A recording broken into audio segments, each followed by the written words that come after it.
Murisei hama dzangu medweka tingangojoka but ndiri kurwadziwa ndichitaura kudai so zvakaitika ka ini ndakauya kuuk last year muna August.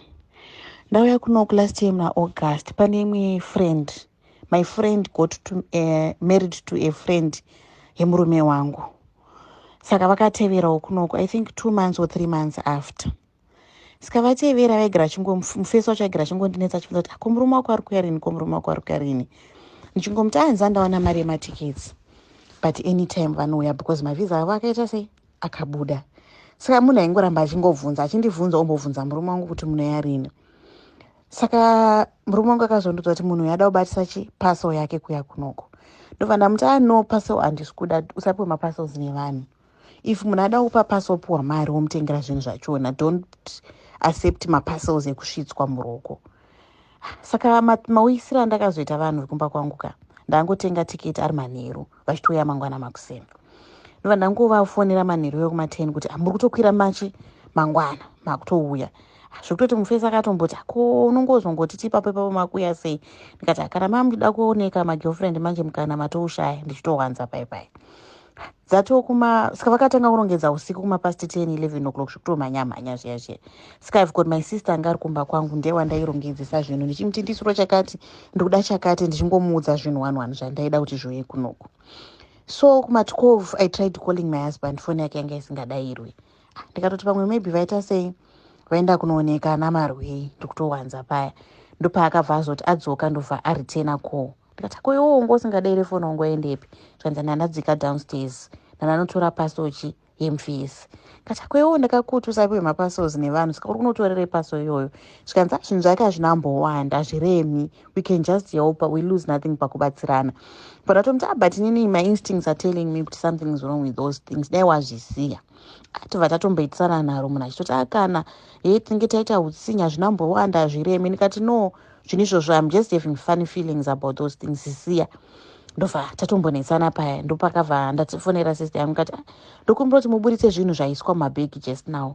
Sister yangu ikatanga kunditsonharo akati imi tatorongedza zvinhu zvatokure. Ndikati no, zvinhu izvozvo ngazviburitswe. My sister ended up aburitsa zvinhu zvazvo ndobva azvisiya patable. Murume wangu akaona zvinhu vakubuda mumba makuseni kuti zvinhu zvazvo zvaburitsiwa. Ndobva vangokwira vaenda kuHarare. Vasvika kuHarare ndobva atenga the exact things zvanga zvabatisiwa nemunhu uya. Ndobva aisa futi mubhegi kuti asvikopa munhu zvinhu zvake.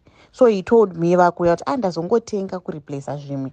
Ndatomuti iwe uri kuzvinetsere zvikanzi I just feel guilty kunge ndatadza kuti sei kubatsira mumwe rega ndingomutengera zvinhu zvake. Kati abo ani munhu angaudzwa kuti tiri kuya aingofona achindibvunza kuti vanhu vapapi, vanhu vakrosa, vanhu vadii ndichimuudza feedback yese kuti vanhu vadai. Imuripi? Ndikati handitori kuLondon ndakavamirira ndikutomupa feedback yese update yezvese zviri kuitika. Vakrosa here, mapa Heathrow here, vadii ndichingomuudza kuti vakrosa. Takuya kumba aingofona madii makusvika hechichi. Ndikati tasvika pamba. Ndobva asvika ndobva auya ndobva atora zvinhu zvake. Paakavhura zvinhu zvake maive nemagaba 2 edovi nemalolipop 5. Akabva atesta dovi riya remva kuti waiziti maive mukomana wayo vachinja dovi ravo test yasiyana, packaging yakasiyana, izvo vatangotasana sevanhu vaiziva zvavaita. Vatanyarara. Ndobva abuda ndobva aenda. We continued tichitaura as usual. Chingotaurawo hi kuri sei ikoko tichingotaurawo zvezve. He never asked anything about zvinhu zvake, but angatoona kuti zvinhu zvake zvaangabatisa zvinoita sei hazvina kuuya. Pave ne4 months family yangu yauya kunoko. Then my sister just decided kuvhura zvinhu zviya nezuro. Ndakamuti zvirase, but I don't know why akazvichengeta asina kuzvivhura. Nezuro ndopakabva rega ndimbovhura zvinhu zvinisani ndazvirasa. Mvavhura gaba redovi rekutanga kwakuona mune chiplastic mugaba redovi chine zvinhu. Isusu we just suspected kuti madrugs aya. Because atizivi kuti zvii. Then vatasendera vanhu mapictures ezvinhu zvavona vakati madrugs aya kumaida kudini madrugs. Vatatanga kuexplainera vanhu zvinhu zvakaitika. So mugaba 1 redovi mamine madrugs. Then mune rimwe dovi mamusina chinhu. Then malolipop aya anga ari malolipop 5. 3 anga ari madrugs, 2 anga ari malolipop. Saka ndo zvinhu zvabatiswa munhu kuti auye nazvo kuno kuUK. Saka meaning kuti munhu aigona kutadza kubudirira kupinda nawo obviously because nemasechero aitwa pamaborder post saka aisapinda nawo. Rari jail ranga riri pachena. Vana vangu vodhipotewa. Pamwe ini ndaisvika pakudhipotewa kwa ndaitogona kusungwa ndonzi ndiri accomplice, I don't know. But being done nemunhu wauri kuti is a friend. hama dzangu ndakarwadziwa. Then I sent the picture yezvinhu zvake munhu yaya. Ndobva ndamuti ndakangomusendera picture. Ndobva ndati, does this looks familiar? Ndobva nditi, what's that? Ndobva ndamufonera back. Pandakamufonera akabva nditi, I'm driving, I can't talk to you right now. Ndobva akata. The whole day he never called back. Ndobva ndamusendera message manheru ndikabva ndamuti, are you still driving? Ndobva nditi 15 minutes. 15 minutes dzakapfuura, 30, 45 minutes. Ndobva ndamutrai kumufonera futi, he didn't pick my call. Ndopakabva ndisendera message chikanzi, I'm doing a bit of errands, I'll call you back. Ndasvika kumba, he never called kusvika tarara. Makuseni ndobva ndamusendera message ndikati good morning. Ndopabva andifonera back. Angotanga nekuti, wati zvinhu zvakaonekwa muzvinhu zvangu? Ndikati no, I didn't say that. Ndati, does this packaging looks familiar to you? Zvikanzi ndozviziva zvinhu zvangu. Ndikati saka kana zviri zvinhu zvako zvakafamba sei? Zvikanzi mungatondiudza imimi kuti zvinhu izvozvo zvaenda apo zvaikoko sei? Ndikati mina ndichikuudza chokwadi, dovi rako harina kurongedzwa, rakasiyiwa kumba kwangu. Takarongedza rimwe dovi risiri rako, ende taida kuona kuti iwewo uchareacta sei, but you decided to be quiet.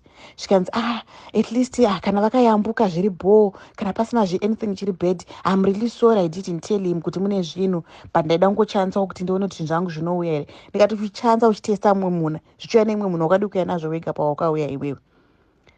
Saka ari kungoti I'm sorry. Izvino zvandisenda message kuti anzi can I come to your house titaurira. Ini kumba kwangu handinoda kumuona because handizivi kuti auya akaplanta zvinhu mumba mangu here. Handinoda kumuona kana ndemiwo kuita rudzi kwemunhu akadai. Ende munhu wacho vanhu vakawanda vari muno mugrupu munotomuziva munhu wemugweru. Anotori popular mugweru zvisingaiti munhu iyeye. Ndiri kurwadziwa ende I'm in pieces. Muso mangu ndiri kungoona jeri. Ndora ndiri kungoona jeri chete. Ende jeri rinenge rakanyorwa kunzi drug. Munhu anga achita drug kupinda nemadrugs zviri illegal. Kana ndimiwo munhu akadai unoita sei naye?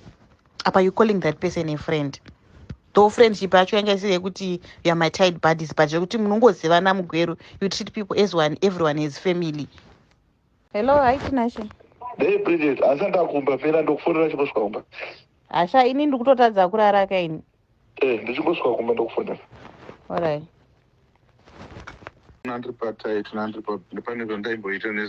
All right. So what can you say about nyaya yezvinezvo? What is zviri plastic ranga rine zvinhu zvangu inini? Ndanisa ndataura hangu kudaro, ndangokuvunza kuti this picture looks familiar. Yeah, it looks familiar. I know those things. What right. Ndabvunza kuti ranga riri which plastic because inini handiti ndakaenda ndakatora zvinhu zvangu zvakabva Zimbabwe. Mira ndichikutsanangurira zvakaitika. Munyanyi ndaive ndamurambidza kuuya nezvinhu zvako. Ndikati ina handitoda vanhu vanobatiswa maparcels nevanhu. Kana paine chinhu chikudiwa kuZimbabwe puwa iri mari wotenga iwewe. Alright, let me know when you're done. Unopiwa iri mari nemunhu wotenga uri iwewe zvinhu, usapiwe zvinhu nevanhu. But Munyanyi didn't listen to me, that's why akakufonera achikuudza kuti akuuya. Apiwa ndakatoziya last day right ouya. Iyewo akaziya last day. And now muudza in time kuti you are coming. Matickets avo ndakamabhuka usiku. Vachiuya makuseni. Ndo time dzaakazviziva kuti vari kuuya kunoku. I just told him like kuti makutouya because ndopandakawana munhu akanipa mari. Then abva akuudza ipapo ndichingomuudza because he felt kuti he really needed to help. Aifunga kuti inini ndoda kuita utsinya ndoda kubatsira, but I had someone anga experience something bad about kubata maparcels evanhu. So that's why ndamurambidza kudaro iye akanditsa naro akabva aramba mva arongedza maparcels enyu. Arongedza maparcels enyu kumba kwangu kune my elder sister. Then I called my elder sister ndikati ndokumba kuti mubudise maparcels ewayo. I just don't feel comfortable with parcels. Please remove those plastic parcels. My sister mva amabudisa maparcels enyu. Munyanyi only noticed achibuda mumba kuti maparcels enyu were on the table and he felt so bad. Asvika kuHarare head to buy rimwe dovi. That dovi ramakapiwa harisi dovi rako. Munyanyi bought that dovi and you noticed it. Paukarivhura uri mumba medu kuti harisiro dovi rako, wakazviona. Atenga rimwe dovi ndoraakauya naro. Ndobva akupa because he thought it was just ordinary dovi rauri kuda. So that's why he bought rimwe dovi akatirega ndopa bhururu wangu.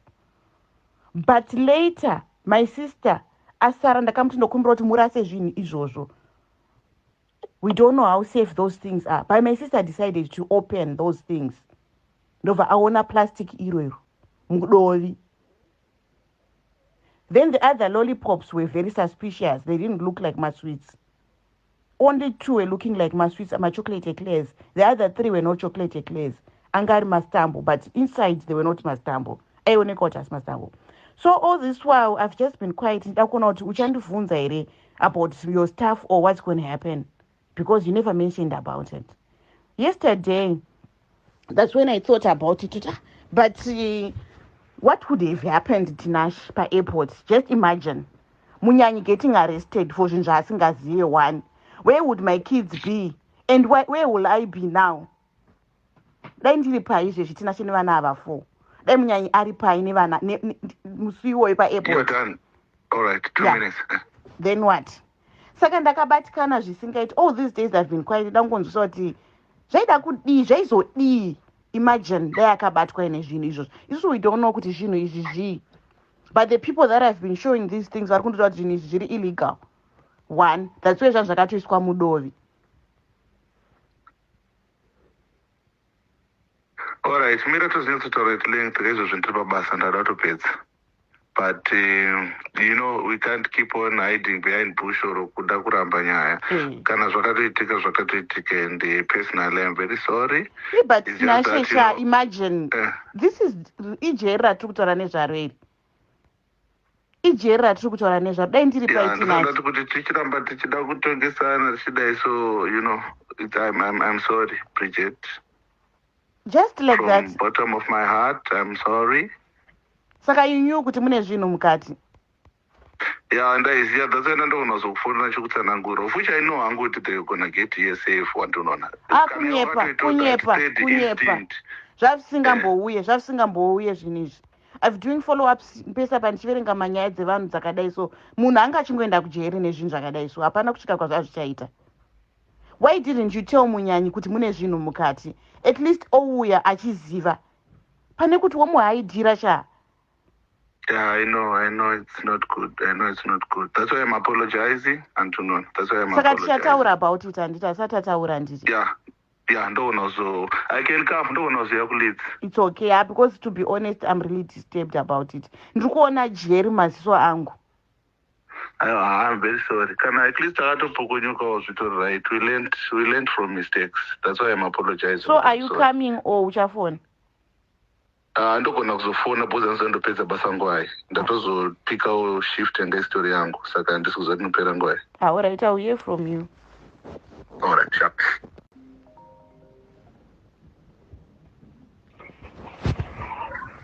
Hello? Hello?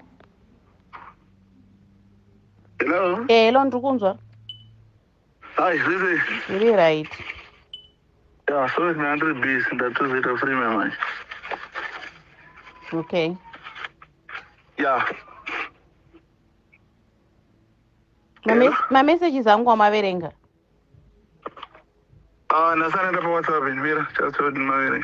I'm not taking this lightly, Tinash. And this tombo kunyepera. It's not a story kuti tingatamba nayo ichi.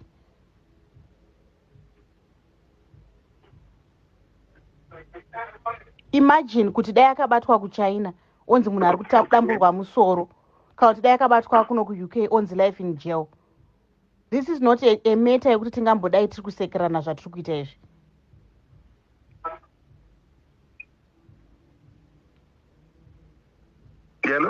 Hello?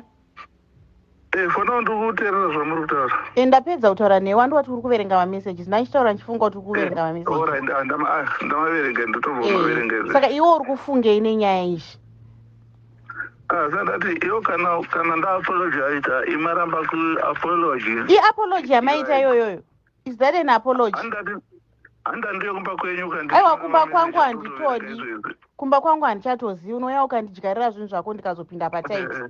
Kumba kwangu I no longer trust you anyway, close my house. Because zvinhu zvawakaita ka I'm trying to think what were your intentions.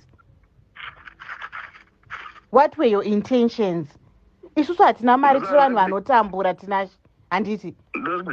Hatina life tiri vanhu vanotozvitamburirawo. Since tiri kuZimbabwe hatina mbovhura takaita life inoshamisira taingozvitamburira. Up to now tinotambura. Wondiitira utsinye hwakadaro. Ndozandati iyo matorero unenge wakuzviita unenge wakutora zivi pamwe ndaida kutokupanisha kana ndaida. Zvinoreveiwo right? Ona Bridget, kutsanangurana nyaya dzakadai so pafoni ka inanga I believe kuti kana uchifeel aggrieved chero kati yatsangane pasi pemuti autondiswe kumba kwako hazvina kana problem. Unowanza kuti tinashe musi wakati tosangana in person ndokutsanangurira iwo hako I can't stop you kuti if you want to take any action I can't stop you. But iwewe waida kuchaya kuita sei? Ndosanga ndakakutsanangurira izvezvi ka already yoone your own way Bridget yauritotora nazvo antonona.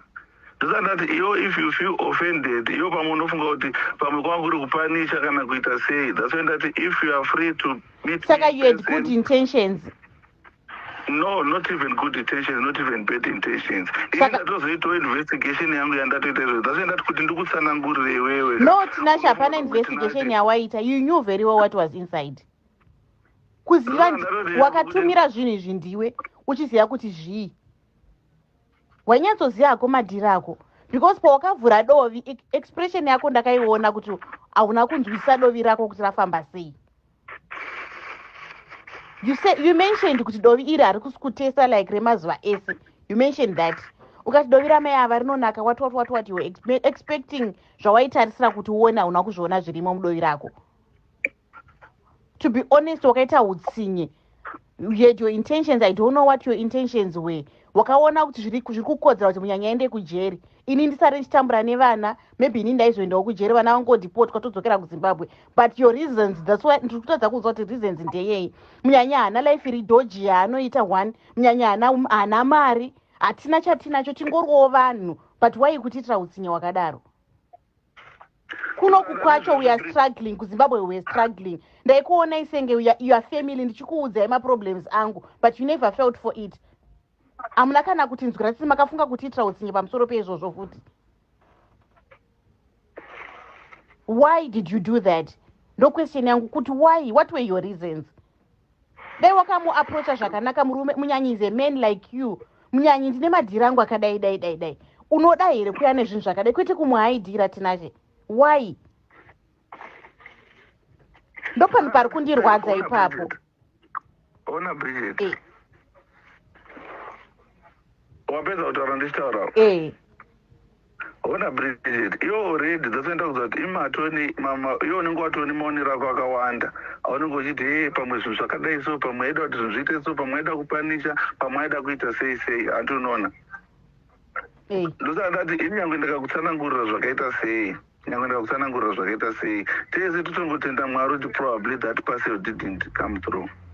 But kodai yakauya munhu akapinda mujeri zvaita sei. Ndatoenda zoti for whatever intentions Bridget.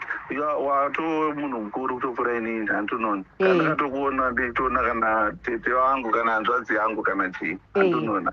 So kana vanhu vatadzirana zvekusvika kuma-extremes akadaro handiti oitawo mweya waMwari unongofamba kuti probably pasaitike anything zvinoita kuti zvinhu zvizodaro. That's why that I can personally come to you. What you don't want to see me at your house, it's okay. Hapana munhu anobvunza. What are you going to do about the damages awakonzeresa? Ndosaka ndati for whatever zvinhu zvaitika Bridget, inini from the bottom of my heart I'm sorry. And if it is for something that I can also personally explain to you, that's why ndandogona kutokuona kuya kuzokuona in person. Even munyani izvezvi ndikutonyara kana kutotaura naye. Hapana need yokuti utaure naye because he's so destroyed. Ndosaka uri kuona ini ndiri ndikunetsana newe. Munyanya hana kana simba because nharo dzatakaitsana kuti paso iyoyo isauyeka. Up to now arikutodza kubelieve kuti chii changa chaitika pandiri kuti ndifunge izvozvo. Nharo yandakamuitisa kuti asauye nepaso iye achida kukuigira zvinhu zvako ari kupera simba nazvo kuti ko ini mai ava vakabva nepi. I saved him zvisingaite. Tinashe, inini my last words to you is we're not going to talk about this anymore. Zvapera ina handichadi kutaura nezvazvo, but whatever is going to happen, don't be surprised. Zvandichaita, don't be surprised. Inini newe we are done. I'm going to delete and block your number as I'm finishing talking to you. Zvapera. Because hasha dzandiri kunzwaka handisi kuda kuramba ndichitaura newe. I'm deleting and blocking because the more I'm talking to you ndichasa vana vangu ka neupenyu hwavanga vachatarisana nawo ndiri kurwadziwa zvisingatomboiti. I'm in so much pain. I'm in so much pain. That's why I'm avoiding kutaura naMazvita because she's not the one akabatisa paso. I tried calling her akasapika number yangu, but I decided later on kuti why would I bother her. Haasiri akabatisa paso pamwe hatozivi nezvenyaya yachona. I'm so much hurt and I'm destroyed. I'm in pieces as I'm speaking to you. Imagine my videos that no one ever should take up my airports and my drugs. Why didn't you come with your things? Wake up and walk away. Iwo ukonota zviite kuya nazvo katina ndipe imwe munhu aindietiriskika. It's bad, I don't want to lie. It's really bad zvawakaita.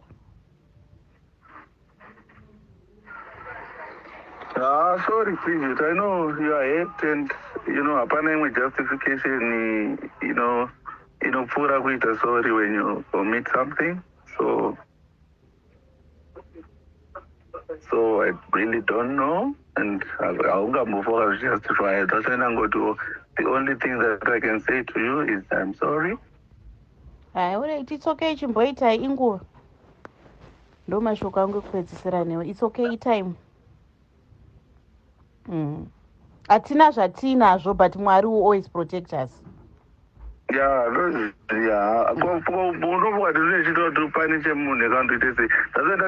cannot comment anything because you but all I can say to you, Bridget, is it's up to you, it's up to your heart. I'm really sorry.